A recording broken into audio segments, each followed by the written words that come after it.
On this episode of Star Trek Universe, we are talking about Lower Decks, Crisis Point 2, Paradoxus. Right after these words from our mystery sponsors.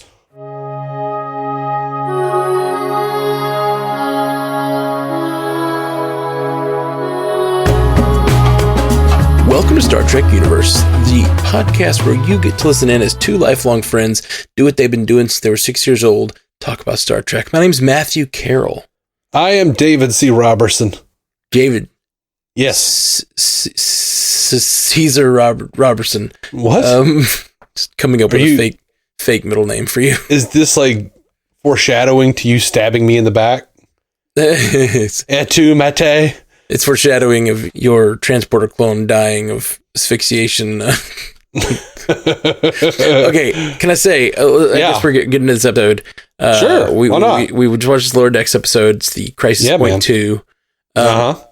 As soon as he came back sad, I knew that he thought his transporter clone was dead. I don't know why, but as soon as he walked in sad, that's immediately what I went to. I've been wanting them to bring that plot line back, and he looked sad. I was like, okay, something tragic happened. The only family I know of for him is his transporter clone. I bet his transporter clone died. And then they showed up. Sure enough, that was what he thought anyway. Yeah. I thought he was about to be reassigned. I thought that's what it was. Yeah. I don't know why it just popped into my head as soon as he walked back sad. I mean, hey man, when you call it, you call it. Yeah. Good job. Of course, there's no proof. Can't prove it. Right. You can't prove it. There's no receipts, man. No receipts.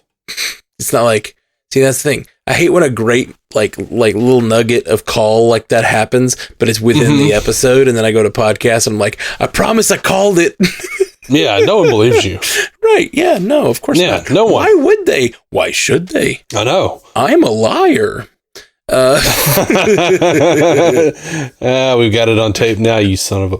No. I've been trying to get you nailed down on that one for years. And even now, like if I played it, went back and tracked all those people, whoever the hell I was trying to convince, and they'd be like, he was clearly joking. Yeah. It's the game I play, man. Always half in, half out of irony. You say that jokingly, but I know it's the truth. Okay, so what'd you think? What'd you think of Crisis Point 2, Romulan Boogaloo? I was a little worried going in because I felt like, we just had Peanut Hampers episode. Now we're going to have this fake movie thing. That's going to be delightful. I'll enjoy it, but I really wanted to get into the characters and get back to like a story. And they gave that to me. Mm-hmm. And they used it just like they used the other one to expound on the characters, and I really dug it. I enjoyed it quite a bit. I loved a lot of the randomness of the episode, like the little mystic guy screaming, "We're all a simulation." I loved the one that was like the koala sees all, or whatever the hell it was. That was a lot of fun. Oh, I love the meta nature of the one going like, we're all just creations we're all just holograms in a simulation, because it was true. It's like just really, really wonderful. Yeah. Well, everybody says that is true. Well, no, I know. But in this case, it's just, we know it's true of that guy. Yeah. Like he is a hologram. I love it. Well, we all are. Yeah, that's fair. It's been proven. No, it has not. Elon Musk said it, so it's true. Yeah, so dude, I got really annoyed with freaking Neil deGrasse Tyson came on with that take, and he like said the same thing or whatever. Like he stated the proof, and the proof is BS. Like at least the way he stated it. And I made a response TikTok that was like, Neil deGrasse Tyson, you're wrong. No one listens to me. He has a much bigger audience. No. But I'm right. He's complete logical fallacy on that one. Yeah, I did see a lot of people getting mad that they're like, oh, great. So Neil deGrasse Tyson is an asshole like Elon Musk. And I'm like, no, just because he has the same idea, right, doesn't mean that he's an asshole like Elon Musk. Like, those are two different things. Yeah. I mean, you could both say, like, hey, the sky is blue. Ah, great. He's one of those guys. No. So I loved all of that stuff. I loved the reveal of the Kitty was Kitty Hawk. Yes, because great it's just V'ger callback. Yeah, V'ger callback, but then him being like, it doesn't make any sense. The big reveal makes no sense. I just love that he like wrote a story and then followed the side characters until they like presented him with a story that was terrible, and he just kept digging deeper into the terrible story. Yep. Well, I mean, I think that at that point he was actually like going by the movie that he had written, but that's what it seemed like. No, well, like once he beat the hell out of the Romulan sisters or whatever. I don't know. No. Kitty Hawk. The Kitty Hawk thing happened when he was inside the god that he found at Kitty Hawk, which was all part of the side mission. Gotcha. Yeah, for some reason I thought that was, I don't know. I just watched it, man. I'm half asleep. Yeah, no, you're fine. Then after the Kitty Hawk thing, that's when he like, this made no sense, and then he went and just he went and helped out with the Romulan thing. Right, you're right. Oh, yeah, just good. I just love the like, I don't know, AI generated like poorly done storyline that is being created all around. There's a lot of that going around now with all the AI generated art and all the stuff that could be, AI generated, and how can stories be, how can movies be, how can all this stuff. And it's just like, it's just funny to see in the distant future, it's still so bad. Like, it's just really, really poorly done. Yeah. I like it a lot. I've seen some very convincing AI art, by the way. Oh, there's some amazing stuff out there. Yeah. So, whatever. As an artist, everyone's always talking about, oh, we're going to lose our job. Maybe. Yeah. I mean, it's the same, like, you're talking to someone whose job has been like eradicated 200 years ago. With the player, since the player piano happened, there's really been no need for live musicians anymore. Right. And now, like, I'm literally replaced by the iPod, but people still like the personal touch of a musician. And there will always be room for people caring about the artistic expression of human beings. Yeah. It's just a matter of, it really is. It sucks because it's like, it sucks, but it's also always the way. There was a little bit of time in the 90s where music was actually like a commodity. You could create it and sell it and like make money that way. And of course, only the record companies made money, but like still you could make money by selling music, like selling physical copies of music. But anything before that and anything after that, musicians are always at the whim of their patrons. That's just what it is. It's like all about that. And I think like all art is kind of that way. Yeah. I'm wondering, like, whatever, like, are there still monks laboriously handwriting scripture? I'm sure there are. Like, you think? Yeah. You think they were sitting around going, I hear tale of a printing press?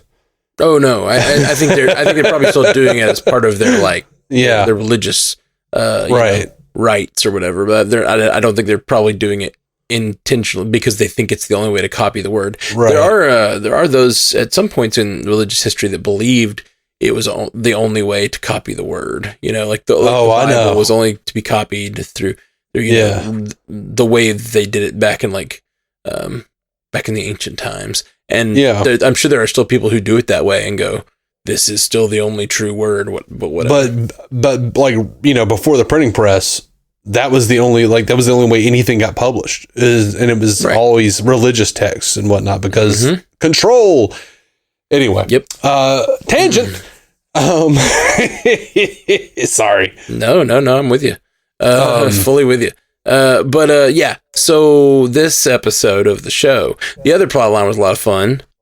We got, first let me go back to where I really liked in the whole, Kitty Ha storyline. I liked how much more emotionally mature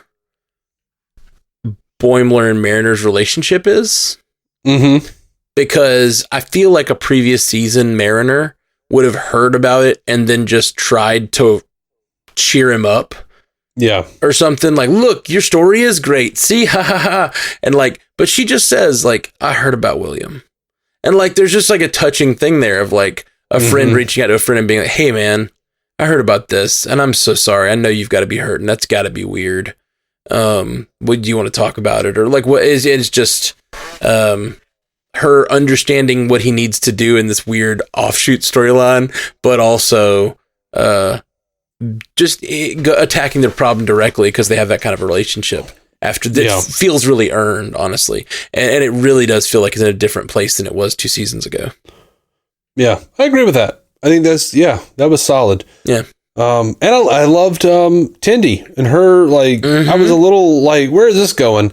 But then like her realization that like the reason she's so upset is because she doesn't think Rutherford would respect her as a captain. And that's what she wants. And, you know, I like these realizations from these characters. Like it at least gives some promise that they're not going to just be lower deckers for the rest of time. No, yeah, I think they're not going to. I think they're moving on up eventually. But what that mean? I mean, like Tindy already is on this track toward chief medical officer or whatever, or bridge crew, something like that. Yeah, and now I think she has like a hankering for the command. And I dig it. I dig it. I think she could be great.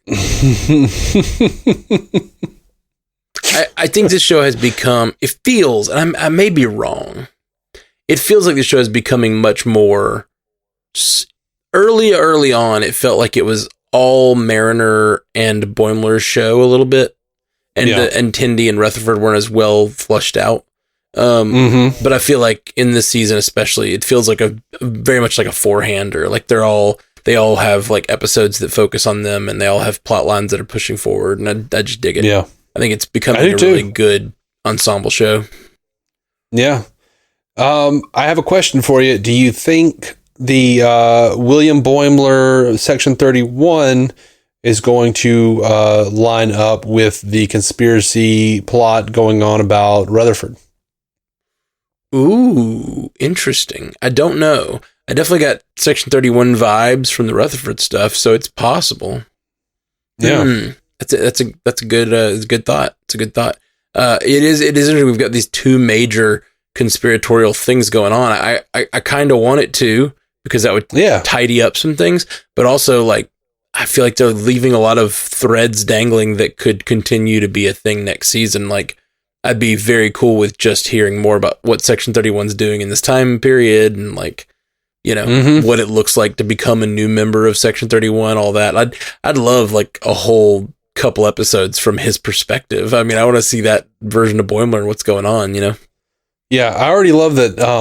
I think that there's a possibility that he is not actually, like, I think we're going to go through all of the, what does that say about me if he's evil and in Section 31 type of thing, but from our Boimler.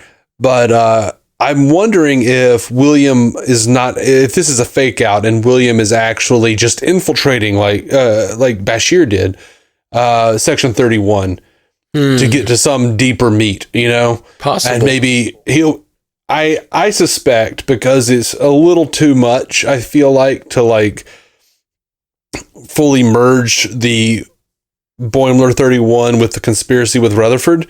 But if Boimler William infiltrates Section 31 and then says, oh shit, I remember Rutherford and look at what they did to him. I've got to get this to them. Yeah. And I can see then they find out through that. Yeah. I can see that. I don't know if that's where they're going, but it's absolutely a possibility. I'm really curious. The way that the Boimler does like an evil laugh at the end. And it's like, okay, are they going for William is just going to be a really dark version of Boimler, which I think that's what it looks like right now. Yeah. Or is it something different? Are we going to like find out? I could kind of see like us, like you're saying, if he's infiltrating or if he finds out something about Rutherford that triggers him to like get unvexed from the Section 31 or whatever. I could totally see like a thing where he's just like comes back and he's just like, he's just Boimler. He's their friend, and he's back, and he wants to help. Like he's like, hey guys, I need your help. Like there's no one I could totally see like a plot line where he's evil Boimler basically, but I could also see a plot line where he finds out something he needs to tell someone he trusts, and literally the only person he knows inside and out is the other Boimler. Right, right. That could be a lot of fun. And like I could feel like it would be really fun. And I assume they'll wrap this up by the end of this season. We've got 2 episodes left, so I guess we'll get more soon. Oh, really? See, I thought this being just kind of a post-credits almost. Like, I thought it was just probably going to be a thing they're waiting for next season or whatever. Just the finale coming up, maybe. But I could totally see him being like, dude, I infiltrated Section 31, but, the whole... he's like, but it's really hard to keep maintaining this evil facade. And like, they're all like, dude, this is a clandestine organization. You don't have to keep maniacally laughing. What's happening? Like, I just really like this idea of him. They're like, it's not the mirror universe. Yeah. Like, and he's just like, because that does seem like a really like overacting, like spastic thing that Boimler would do. For sure. Yeah. I could totally see that. And for some reason, it's important to me that like the successes of William Boimler are entirely capable by Brad. And hopefully there's like, he's evil now. Is that in me? And then like realizing, oh no, he was a good guy and he infiltrated. How is he so good at all this? Oh, it's because I am. Yeah. I like that. I like that notion. And I feel like that's where we're heading with Boimler anyway, with him like slowly gaining confidence. Like he's gained confidence with the bold Boimler movement of this season, and it feels natural to me with the bold Boimler stuff to cap it and end the season out with seeing where boldness gets you with William Boimler, and maybe thinking that's the bad thing, but then realizing, oh shit, no, I've got all the same qualities, and I can be just as daring, just as successful in my career. Yeah, absolutely. I think he's going to think of Boimler as a jerk who's like taking all these opportunities that he could have, but eventually, whatever happens between them, if they have an interaction where they can, make peace with each other or whatever, like if they can interact well or whatever. I think it could be like, oh wait, no, maybe he's just an inspiration. Like he wasn't the jerk. He wasn't the evil guy. Yeah. He's just someone I could be like. I like that. I like that take. I loved the Tindy and Rutherford like back and forth, culminating in Rutherford like playfully, slowly, deactivating the bomb.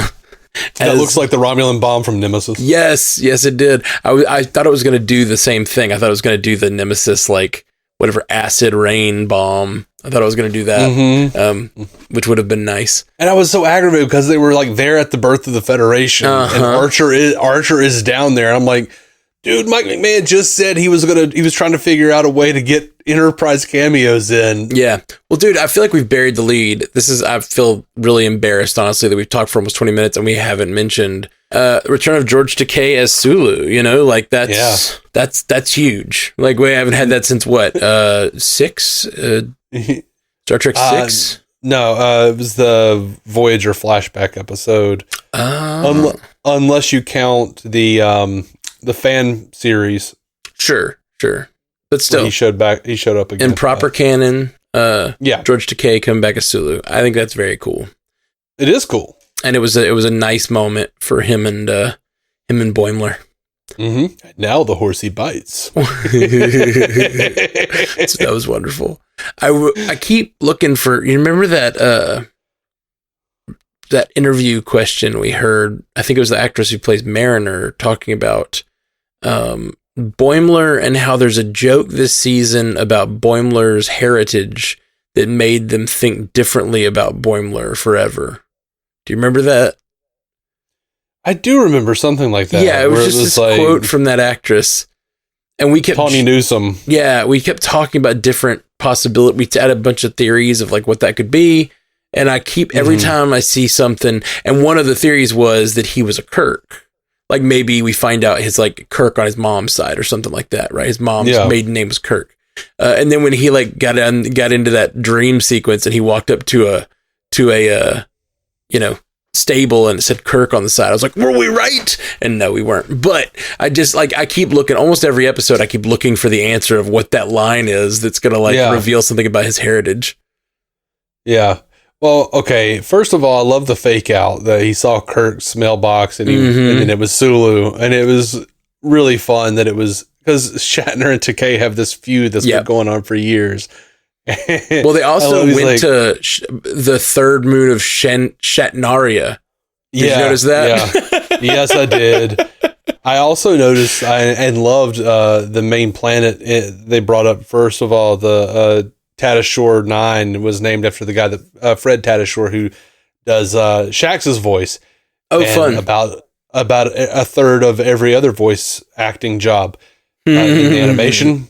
So yeah, I really loved that, but I loved, Takei or Sulu being like, oh yeah, I took the place over. He's off time traveling or something. I don't know. The man never relaxes, It's true. I really adored the George Takei-ness of it all. Yeah, it was great. It was really, really great. Yeah, like it would be interesting if they somehow made him a Kirk in some way, like if he was like a descendant of Peter Kirk, Kirk's, nephew, the last of the Kirks, some kind of weird bullshit like that. Yeah, it could be anything. I just, I just keep thinking about that line as we go through the seasons, waiting for that joke to land, and I'm like, still nothing. We're like, almost all the way through the season now? 2 episodes? I mean, all we have is that his hair isn't naturally purple. Yeah. And he's very worried that they're going to find out his hair is some other color. Weird. It's so weird. It's such a weird character quirk. Speaking of weird, quickly read my saggy skin. Oh yeah, dude, this show has gotten between that character and Rick and the Peanut Hamper episode.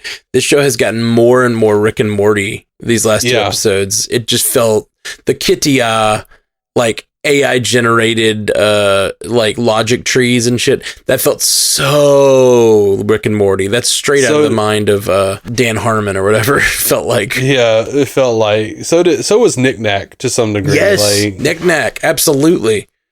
I love you. I'm in love with you. Ooh, third act Knick Knack reveal. I love that he busted him out of the brig like Scotty did in Star Trek V. Yeah. Where he just like blew up. I loved all the Star Trek references, of course. I loved it was basically the lab from Star Trek 2, The Wrath of Khan. They even did the like the CGI, the bad CGI computer panel showing the like Star Trek 2. Yep. Oh my gosh, it was so good. It was a lot of fun. It was really the Romulan triplets clearly making fun of Beta and Lursa, the Klingon sisters from Generations. Oh yeah. And TNG really, but I believe at least one episode of DS9 too. Maybe DS9. I remember them from TNG and Generations. I think they had one like weird crossover night where they were on TNG and then on DS9 like immediately after. Yeah. I'm like, oh god, the Duras cleavage. There it is. The Duras cleavage. I mean sisters. Well,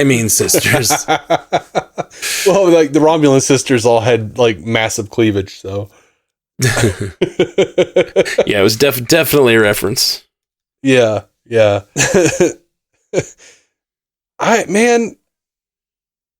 feel like this is an episode I want to go back and rewatch soon.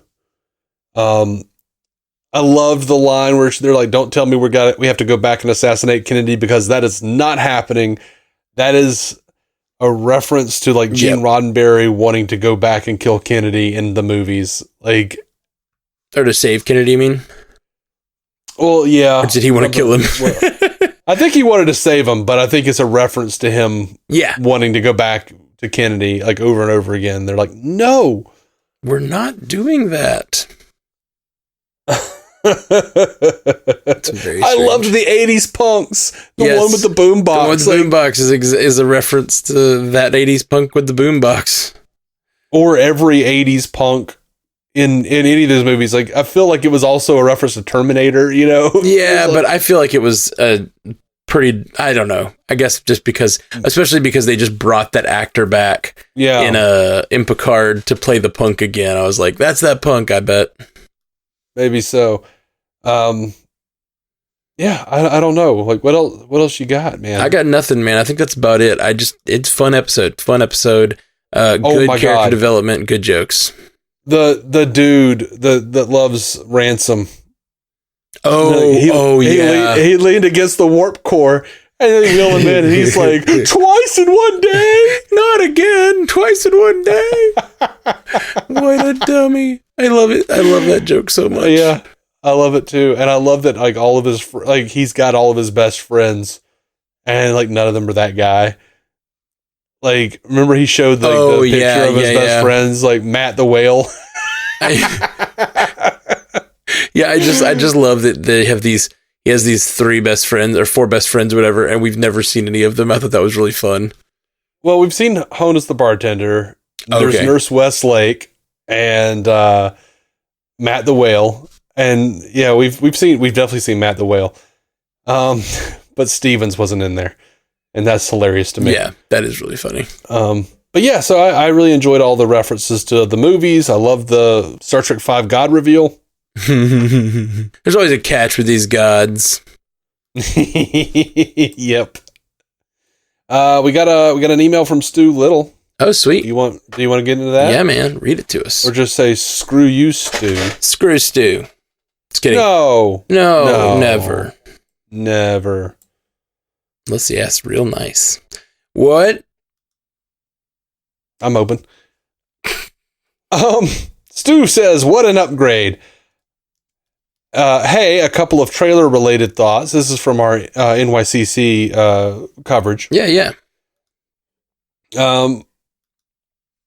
Discovery seems eventful, but not a lot of detail on plot. I just hope that we can get a villain again, please. Someone nasty to fight, not someone misunderstood to reason with. And no burn/DMA type plot either. Well, you didn't like that Orion lady taking over the ship there, Stu? She was a nasty villain. Stu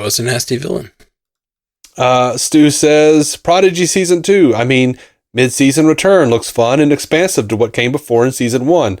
I mean, the first half of the season. Really, it's been 8 months. Might as well be a new season.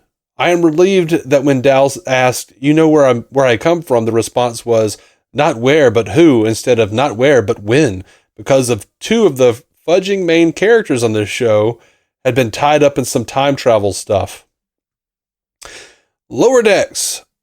This was a major make good for last week to me. Crisis points are 2 for 2 for being good character building stories that are also fun and crazy commentary on Star Trek as a franchise and something I'd like to continue seeing, albeit at a similar pace so far of one another of every other season. God.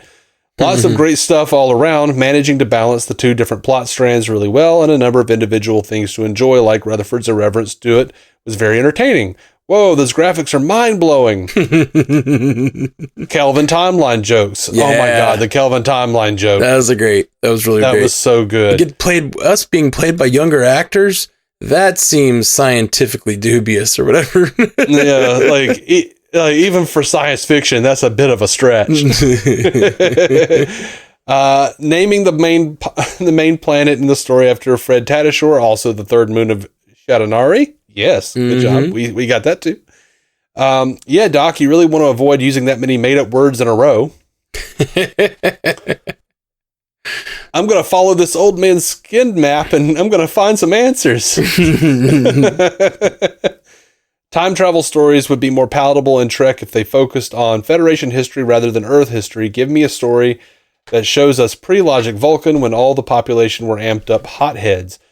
As someone who's noted there's never been any on-screen Australian characters in Star Trek before, let alone Starfleet officers, the Holodeck Sydney segment brings us one step closer. Rest in peace, William Boimler, unless his death was faked as a cover story so he could join Section 31. Ha! I literally wrote that as I was watching the episode and didn't know it would be the case later. Odds are this dovetails with the Rutherford mystery too, because it feels redundant to have two conspiracies happening within Starfleet at once as plots. Nicely. Nice. You guys are you Stu? Are you Stu, no, Dave? No, I wish. I wish. Just anyone but me, really. No. Well, he's the mediator now, so he wouldn't have agreed with you last week if it was me. I'm not going to give you a win. Unless that's used for humor with the two factions butting heads. One downside is it pretty much dashes my hopes that Jack Quaid is going to cameo in Picard Season 3 as part of the Titan crew. I also don't think the reveal cheapens the Bradward Boimler plot at all. His emotions were still very real, and Mariner supporting him was good to see. I would like to point out, though, that he called William an exact copy of himself, despite the original plotline stating that neither was the original Boimler. Flub, character thing, or just a simple figure of speech? I think the original thing was kind of a Star Trek bullshit thing. Like, neither are the original Boimler. Well, I think that's just, I think I would say the third thing he said, which is just it's a figure of speech. I mean, he is an exact copy of him, but so is he an exact copy of him. If they've ever been through a transporter, they're an exact copy of the original, so. Well, now we're getting into the philosophy of transporters, and you know how I feel about that. I don't. I mean, transporters are a death machine. Yeah. For sure. Yeah. Just it's just a death machine. Absolutely, man. It's not even really my take, it's just the truth. No, Ship of Theseus, man. The loving piss take of Star Trek V, including Nick Nack doing the Scotty Kool-Aid Man entrance out of nowhere. Kool-Aid Man. The Romulan commander's what reaction before the bomb exploded. Takei, wonderful surprise, and the second time I've enjoyed him voice acting a mentorly figure, even if the other example being a Yakuza hitman turned boss was a very different sort of father figure. Though amusingly, Fred Tatasciore was also part of that video game, voicing the father of Takei's character. I'd say small world, but Tatasciore is in everything voice acting wise. He really is. It's funny McMahon. Here we go. It's funny McMahon was just talking at NYCC about wanting to have Enterprise cameos, only for the very next episode to feature the perfect opportunity with the founding of the Federation time period and not capitalize. Maybe it was money. Time or availability, and twice in one day. He says, honestly, this was a good enough episode that I actually thought for a second it was the season finale, and that would have been fine, but it set a high bar for the real finale 2 weeks from now.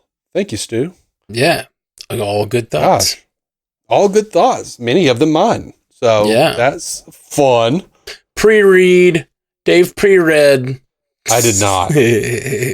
I brought it up and said, all right, I'll look at that when we read. I don't like pre-reading. Yeah, I'm with you.